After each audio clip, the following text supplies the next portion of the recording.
ഇന്ന് ഞാൻ ചർച്ച ചെയ്യാൻ ഉദ്ദേശിക്കുന്ന ടോപ്പിക്ക് വാതരോഗ ചികിത്സയിലെ മരുന്നുകൾക്ക് സൈഡ് എഫക്റ്റ് ഉണ്ടാകുമോ എന്നുള്ളതാണ്. ഇതിന് വളരെ പ്രാധാന്യം ഉണ്ടെന്ന് എനിക്ക് തോന്നുന്നു. കാരണം നമ്മൾ ഒ പി ഡിയിൽ ഇരിക്കുമ്പോൾ ചികിത്സ തുടങ്ങുന്നതിന് തൊട്ട് മുന്നേ തന്നെ എല്ലാവരും ഒന്ന് ചോദിക്കുന്ന ചോദ്യമാണ്, ഡോക്ടറെ എൻ്റെ കിഡ്നിയും ലിവറും ഒക്കെ അടിച്ചു പോകുമോ, ഇംഗ്ലീഷ് മരുന്നുകൾ കഴിച്ചാൽ അങ്ങനെയൊക്കെ സംഭവിക്കുമെന്ന് കേട്ടിട്ടുണ്ട്, ഇത് സത്യമാണോ? അപ്പോൾ നമുക്കിത് ഒന്ന് വിശകലനം ചെയ്യാം. അപ്പം ഒന്നാമതായി സൈഡ് എഫക്റ്റ് വരുമോ എന്നുള്ള ചോദ്യം. സൈഡ് എഫക്റ്റ് വരാം, ഏത് മരുന്നിനും സൈഡ് എഫക്റ്റ് വരാം. അങ്ങനെ സൈഡ് എഫക്റ്റ് ഇല്ലാത്ത ഒരു മരുന്നുകൾ ഇല്ല. അപ്പോൾ വാതരോഗ ചികിത്സത്തിന് നമുക്ക് ആദ്യമായി പരിശോധിക്കാം എന്തൊക്കെ മരുന്നുകളാണ് കോമൺ ആയിട്ട് ഉപയോഗിക്കുന്നതെന്ന്.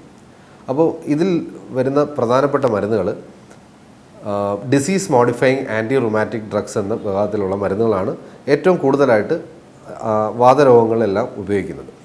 പിന്നെയുള്ളത് മരുന്നുകളാണ് ഈ പെയിൻ കില്ലേഴ്സും സ്റ്റിറോയിഡ്സും ഒക്കെ. പിന്നെയുള്ളത് ബയോളജിക്കൽ തെറാപ്പി, അതിനുശേഷം വന്ന ഏറ്റവും ലേറ്റസ്റ്റ് ആയിട്ടുള്ള തെറാപ്പീസ്. അപ്പോൾ ഇതൊക്കെയാണ് കോമൺ ആയിട്ട് ഉപയോഗിച്ച് വരുന്നത് കാണുന്നത്. അപ്പോൾ നമ്മൾ ഇതിൻ്റെ ഒരു തോത് നോക്കിയാൽ സൈഡ് എഫക്റ്റുകളെ കുറിച്ച് പറഞ്ഞാൽ ടോക്സിസിറ്റി ഇൻഡെക്സ് എന്ന് പറഞ്ഞൊരു സാധനമുണ്ട്. അതായത് ഇതിൻ്റെ ഒരു സൈഡ് എഫക്റ്റിൻ്റെ തീവ്രത ഏറ്റവും കൂടുതലുള്ളത് വേദന സംഹാരികൾക്ക് തന്നെയാണ്. പെയിൻ കില്ലേഴ്സാണ് ഏറ്റവും കൂടുതൽ സൈഡ് എഫക്റ്റ് ഉള്ളത്. അതിന് താഴെ വരുന്നതാണ് സ്റ്റിറോയിഡ് പോലത്തുള്ള മരുന്നുകൾ. അതിനും താഴെയാണ് നമ്മൾ ഈ പറഞ്ഞ disease modifying anti rheumatic drugs. അതിലും താഴെയാണ് ബയോളജിക്കൽ തെറാപ്പീസ്, പുതിയതായിട്ട് ലേറ്റസ്റ്റ് ആയിട്ട് വാതരോഗത്തിന് ഉള്ള ചികിത്സാ രീതികൾ. അപ്പോൾ ആർക്കാണ് ഇത് വരുന്നതെന്നും നമുക്ക് പരിശോധിക്കാം. ഞാൻ അതിന് മുന്നേ പറയേണ്ട ഒരു കാര്യം, ഈ പെയിൻ കില്ലേഴ്സും സ്റ്റിറോയിഡ്സും ഇപ്പോൾ റുമറ്റോളജിയിൽ ഉപയോഗം വളരെ കുറവാണ്. ആളുകൾക്ക് പേടിക്ക് ഒരു കാരണം അതുതന്നെയാണ്. ഒരു 10-15 വർഷം മുന്നേ ഒരുപാട് ഇതിൻ്റെ മിസ്യൂസ് ഉണ്ടായിട്ടുണ്ട്. കാരണം അന്ന് വേറെ പ്രധാനപ്പെട്ട മരുന്നുകളൊന്നും ഇല്ലാതാനും. അപ്പോൾ ആളുകൾ സ്റ്റിറോയിഡും പെയിൻ കില്ലേഴ്സും ഒക്കെയാണ് ഉപയോഗിച്ചുകൊണ്ടിരുന്നത്. ആ ഒരു കാലഘട്ടത്തിൽ സൈഡ് എഫക്റ്റുകൾ വളരെ കൂടുതലായി തന്നെയാണ് കണ്ടുവന്നിട്ടുള്ളത്. എന്നാൽ ഇപ്പോൾ ഇതിൻ്റെ യൂസ് വളരെ മിനിമലാണ്.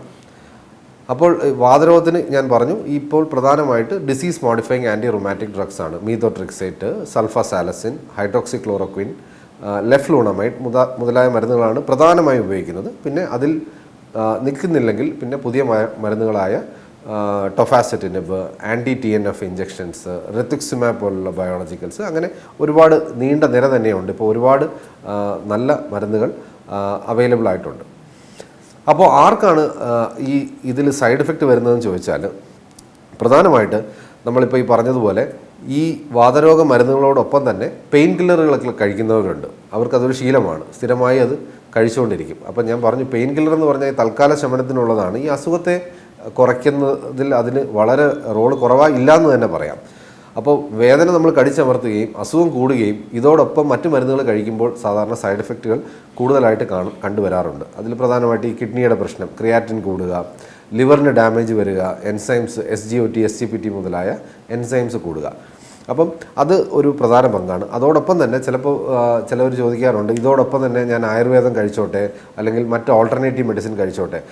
അപ്പം ഇതിൻ്റെ ഒരു കാര്യം എന്ന് പറഞ്ഞാൽ, നമ്മൾ ഈ മിക്സ് ചെയ്യുമ്പോൾ രണ്ട് ശാസ്ത്ര ശാഖകളിലുള്ള മരുന്നുകൾ മിക്സ് ചെയ്യുമ്പോൾ ഉണ്ടാകുന്ന ഡ്രഗ് ഇൻട്രാക്ഷൻ, ഇതും അതും തമ്മിലുള്ള ഇൻട്രാക്ഷൻ ശരിക്ക് പഠനവിധേയമാക്കിയിട്ടില്ല. അപ്പോൾ പലപ്പോഴും ഇത് മിക്സ് ചെയ്യുമ്പോഴും സൈഡ് എഫക്റ്റ് വരാനുള്ള ചാൻസ് വളരെ കൂടുതലാണ്. അപ്പോൾ നമുക്കറിയില്ല ഇതും അതും കൂടെ മിക്സ് ചെയ്താൽ ബോഡിയിൽ എന്താണ് റിയാക്ഷൻ ഉണ്ടാകുന്നത്. അപ്പോൾ ഇംഗ്ലീഷ് മരുന്നുകൾ കഴിക്കുമ്പോൾ നമുക്ക് ഒരു ധാരണയുണ്ട്, ഇപ്പോൾ ഇത് കഴിക്കുമ്പോൾ ഇതിനോടൊപ്പം ഇത് കഴിച്ചുകൂടാ, ഇന്ന മരുന്ന് കഴിച്ചുകൂടാ എന്നുള്ളത് മിക്ക ഡോക്ടേഴ്സിനും അറിയാം. ചില മരുന്നുകൾ തമ്മിലുള്ള ഡ്രഗ് ഇൻട്രാക്ഷനെ കുറിച്ച് നമ്മളെല്ലാം പഠിക്കുന്നതാണ്. അപ്പം അത് നമുക്ക് വേണ്ട നിർദ്ദേശങ്ങൾ പേഷ്യൻറ്റ് കൊടുക്കാൻ പറ്റും. പക്ഷേ നമ്മൾ ഈ വേറെ ഓൾട്ടർനേറ്റീവ് മെഡിസിൻസ് കഴിക്കുമ്പോൾ ഉള്ള ഒരു വിവരം നമുക്കില്ലാതെ വരും. അപ്പോൾ അതൊരു ഹൈ റിസ്കിലേക്കാണ് പേഷ്യൻസിനെ കൊണ്ടുചെന്ന് എത്തിക്കുന്നത്. കാരണം എന്ത് സംഭവിക്കാം, ഇത് കഴിച്ചുകൊണ്ടാണോ, ഇതുകൊണ്ടാണോ, അതുകൊണ്ടാണോ, അതോ ഈ രണ്ട് ശാഖകളിലുള്ള മരുന്നുകൾ കഴിക്കുന്നതുകൊണ്ടാണോ വരുന്നതെന്ന് അറിയാൻ ബുദ്ധിമുട്ടായിട്ട് വരും. പിന്നെ മൂന്നാമതായിട്ട് പ്രധാന സൈഡ് എഫക്റ്റിനുള്ള കാരണം ഈ മരുന്നുകൾ നിർദ്ദേശമില്ലാതെ കഴിക്കുമ്പോഴാണ്. ഇപ്പോൾ ഡോക്ടറെ കണ്ടു, മരുന്ന് കഴിച്ചു, അവർ സുഖമായി, പിന്നെ ഡോക്ടറെ കാണാൻ വരില്ല. ഇതൊരു 6 മാസത്തേക്ക് അങ്ങ് കഴിച്ചുകൊണ്ട് പോകും. അപ്പം ഈ വാതരോഗത്തിൽ മിക്കതും എല്ലാവർക്കും അറിയാം, ക്രോണിക് ഇൽനെസ്സാണ്, കുറേ കാലം നീണ്ടു നിൽക്കുന്നത്, നമ്മളെ ഷുഗറും പ്രഷറും ഒക്കെ പോലെ തന്നെ. അപ്പോൾ കുറച്ച് കാലം കഴിക്കേണ്ട മരുന്നുകളാണ്, പക്ഷേ ഒരിക്കലും മോണിറ്റർ ചെയ്യാതെ ഈ മരുന്നുകൾ കഴിക്കരുത്. കാരണം നിങ്ങൾക്കിപ്പോൾ എല്ലാ മരുന്നുകൾക്കും സൈഡ് എഫക്റ്റ് വരാം. അപ്പം വരുന്നത് വളരെ ആപേക്ഷികമായിട്ടാണ്. ഇപ്പോൾ എല്ലാവർക്കും ഒരാൾക്ക് വരുന്ന സൈഡ് എഫക്റ്റ് മറ്റൊരാൾക്ക് വരണമെന്നില്ല, മനസ്സിലായില്ലേ? ഇപ്പോൾ ഒരു പാരസെറ്റമോൾ കഴിച്ചാൽ തന്നെ ലിവറിന് പ്രശ്നമുള്ളവരും ഉണ്ട്. എന്നാൽ ഓവർ ദ കൗണ്ടർ പോയി എപ്പോഴും തോന്നിയ പോലെ പാരസെറ്റമോൾ കഴിക്കുന്നവരുമുണ്ട്. അപ്പം ഇത് മോണിറ്റർ ചെയ്യാനുള്ളൊരു സിസ്റ്റം ഉണ്ടെങ്കിൽ സൈഡ് എഫക്റ്റുകൾ ഒരു നല്ല പരിധി വരെ നമുക്ക് പ്രിവെൻറ്റ് ചെയ്യാൻ പറ്റും. അപ്പോൾ ഇപ്പോൾ റുമറ്റോളജിയിൽ നമ്മളിപ്പോൾ മരുന്ന് കഴിച്ച് ഒന്ന് കൺട്രോൾ ആയതിനു ശേഷം സാധാരണയുള്ള ഒരു ട്രീറ്റ്മെൻറ്റ് പ്രോട്ടോക്കോൾ എന്ന് പറഞ്ഞാൽ നമ്മളൊരു 1.5 മാസം 2 മാസം കഴിഞ്ഞ് പേഷ്യൻറ്റിനെ ഫോളോ അപ്പ് വിളിക്കുമ്പോൾ കൃത്യമായി ലിവർ കിഡ്നി ടെസ്റ്റുകൾ എല്ലാ വട്ടവും നമ്മൾ നിർദ്ദേശിക്കാറുണ്ട്. അത് ചെയ്തതിന് ശേഷം നോക്കി അതിനകത്ത് ഇപ്പോൾ ചെറിയ വ്യത്യാസം ഉണ്ടെങ്കിൽ അതനുസരിച്ച് നമ്മൾക്ക് ഡോസ് അഡ്ജസ്റ്റ് ചെയ്യേണ്ടി വരും. ചിലപ്പോൾ കുറയ്ക്കുകയോ ചില മരുന്നുകൾ നിർത്തുകയോ ചില മരുന്നുകൾ മാറ്റുകയോ വേണ്ടതായിട്ട് വരും. ഈ ഒരു സിസ്റ്റം ഫോളോ ചെയ്യുമ്പോൾ സൈഡ് എഫക്റ്റ് വരുന്നതിനുള്ള ചാൻസ് നമുക്ക് നല്ലൊരു പങ്ക് വരെ, ഒരു 99% ഈ ഒരു സിസ്റ്റം ഫോളോ ചെയ്താൽ ഒരു സൈഡ് എഫക്റ്റും വരാനുള്ള ചാൻസ് ഇല്ല. പിന്നെ ഇതിലിപ്പോൾ 1-2% ആളുകൾക്ക് പെട്ടെന്ന് സൈഡ് എഫക്റ്റ് വരാം, സഡനായിട്ട് നമുക്ക് പ്രെഡിക്റ്റ് ചെയ്യാൻ പറ്റാത്ത. ഉദാഹരണമായിട്ട് അലർജി നമുക്ക് ചില സമയത്ത് പ്രെഡിക്റ്റ് ചെയ്യാൻ പറ്റത്തില്ല. ഓൾറെഡി ഒരു ഹിസ്റ്ററി ഉള്ള ഒരു പേഷ്യൻ്റ് ആണെങ്കിൽ നമുക്ക് പറയാം ഇന്ന മരുന്നുകളിൽ അലർജി ഉണ്ട്, അപ്പോൾ അത് നമ്മൾ കൊടുക്കില്ല. ചില മരുന്നുകൾ കഴിച്ചാൽ അലർജി വരാം, അല്ലാതെയും ചില പ്രശ്നങ്ങൾ വരാം. അത് വളരെ തോത് കുറവാണ്, ഞാൻ 1% താഴെയെന്ന് പറയും. അപ്പോൾ അതിപ്പം ആ ചാൻസ് എല്ലാവർക്കും എന്ത് വേണമെങ്കിലും സംഭവിക്കാം, നമ്മുടെ തലവിധി എന്നൊക്കെ പറയാം. അല്ലാതെ നോക്കിയാൽ ഈ ഒരു സിസ്റ്റം ഫോളോ ചെയ്താൽ ഒട്ടുമിക്ക വാതരോഗങ്ങളിലും കറക്റ്റായിട്ട് സൈഡ് എഫക്റ്റ് ഇല്ലാതെ പോകാൻ പറ്റും. പിന്നെ എന്തൊക്കെയാണ് ഈ സൈഡ് എഫക്ട്സ് എന്ന് പറഞ്ഞാൽ, പ്രധാനമായിട്ട് ഞാൻ പറഞ്ഞപ്പോൾ ഒരു ഇമ്പോർട്ടൻറ്റ് മരുന്നാണ് മീത്തോട്രെക്സേറ്റ് കഴിക്കുമ്പോൾ ചിലപ്പോൾ നമുക്ക് അത് ആഴ്ചയിൽ ഒരിക്കലാണ് കഴിക്കുന്നത്. അത് കഴിക്കുന്ന ദിവസം ഒരു ക്ഷീണവും ഒരു ഗ്യാസ്ട്രിക് പ്രശ്നവുമൊക്കെ വരുന്നത് വളരെ സാധാരണമായിട്ട് കാണാറുണ്ട്. അപ്പോൾ നമുക്കിതിനെ എങ്ങനെ പ്രിവെൻറ്റ് ചെയ്യാം എന്ന് ചോദിച്ചാൽ, ഈ ഡോസ് കഴിക്കുന്ന സമയത്ത് നമ്മൾ ചില മരുന്നുകൾ, ഈ പാൻറ്റോപ്രസോൾ പോലത്തുള്ള മരുന്നുകൾ, ഡോംപെരിഡോൺ പോലത്തുള്ള മരുന്നുകൾ അവിടെ കൂടെ കഴിച്ചാൽ ആ ഗ്യാസ്ട്രിക് പ്രശ്നം നമുക്ക് ഒരു നല്ല പരിധി വരെ കൺട്രോൾ ചെയ്യാൻ പറ്റാവുന്നതാണ്. പിന്നെ വലിയ ഡോസ് ആണെങ്കിൽ അത് നമുക്ക് സ്പ്ലിറ്റ് ചെയ്ത് കഴിക്കാം. അപ്പോൾ ചെറിയ ചെറിയ മെത്തേഡ്സ് ഉണ്ട് നമുക്കിതിനെ ഓവർകം ചെയ്യാനായിട്ട്. അതുപോലെ തന്നെ ഹൈഡ്രോക്സിക്ലോറോക്വിൻ എന്ന് പറഞ്ഞ മരുന്ന് വളരെ സാധാരണമായിട്ട് ഉപയോഗിക്കുന്നതാണ്. അപ്പോൾ ഇതിന് ചിലപ്പോൾ ഒരു ടാനിങ് വരാം, സ്കിൻ ടാനിങ് വരാൻ സാധ്യതയുണ്ട്.